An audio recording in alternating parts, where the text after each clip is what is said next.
O radical de Donald Trump.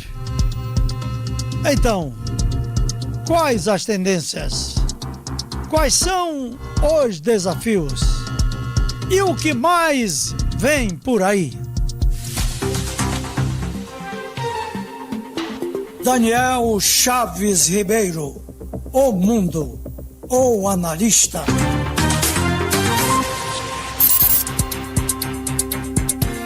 Olá pessoal, tudo bem? Nessa semana a gente vai falar de um encontro que aconteceu lá no Oriente, que ajuda a gente a olhar com muita atenção para essas transições que vão acontecendo nas relações internacionais e que tem tudo a ver com essa mudança da dinâmica da globalização.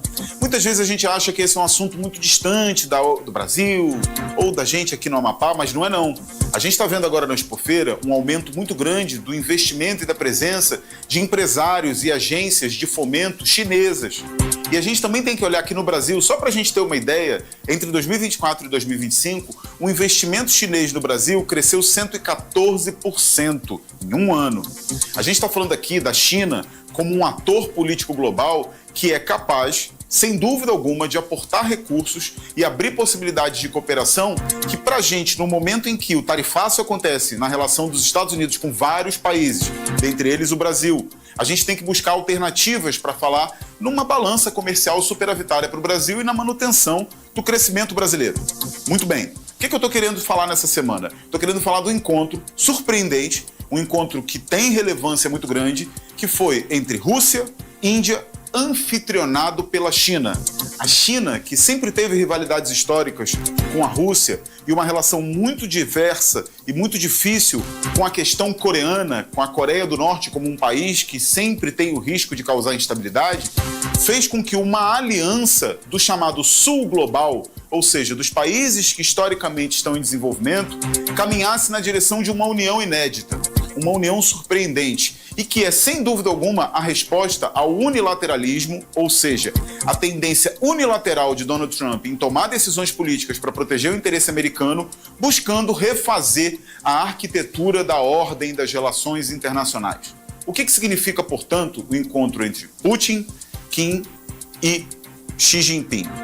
Esse encontro significa uma aliança no Oriente, buscando desafiar o que nos últimos 100 anos, sem dúvida alguma, o mundo viveu. Uma ordem globalizatória, uma ordem econômica e política baseada no Ocidente, naquela relação entre Europa e Estados Unidos que dominou o mundo por muitos anos. E essa união de atores, como uma resposta às últimas posturas unilaterais, duras, severas de Donald Trump, lança um farol para a gente aqui no Brasil, que é um país em desenvolvimento, que faz parte do Sul Global, prestar muita atenção. É muito provável que nas próximas décadas, algo que já vem sendo falado há pelo menos 30 anos se consolide, que relações importantes com China, com Rússia, com Índia, com a Coreia, com esses países orientais, podem fazer toda a diferença, não só para a nossa balança comercial, mas para a garantia dos interesses brasileiros no mundo. E quando a gente fala de interesses brasileiros no mundo, mais uma vez a gente sempre referencia no estado do Amapá. A gente fala sobre petróleo, sobre agronegócio, sobre possibilidades de crescimento que demandam, sem dúvida alguma, investimento de parceiros estratégicos. A China já é o maior parceiro estratégico brasileiro hoje, ultrapassou há aproximadamente 15 anos os Estados Unidos. A China, Rússia e Índia ainda não respondem pelo mesmo peso econômico na ordem internacional que os Estados Unidos. Mas será que é uma questão de tempo para a gente falar num mundo em que a governança não é mais decidida pela Europa e pelos Estados Unidos? E nós do Brasil devemos ficar atentos para esse pêndulo transitando para o Oriente? Será que o Brasil, portanto, não deverá ter muita atenção e se preparar para conversar com esses países de forma muito atenta e entender que talvez o século XXI seja um século em que o Oriente, em que a China, que a Rússia, que a Índia, que os países árabes ocupam um papel estratégico? A gente vai sempre acompanhando aqui, atualizando vocês, mas deixando claro uma mensagem de que o Brasil, para crescer, precisa ter um alinhamento inteligente com o que acontece no mundo. E o que está acontecendo agora, sem dúvida alguma, é uma resposta do Oriente a essa crise que hoje está instalada no mundo ocidental. Forte abraço, continuamos aqui, muito obrigado.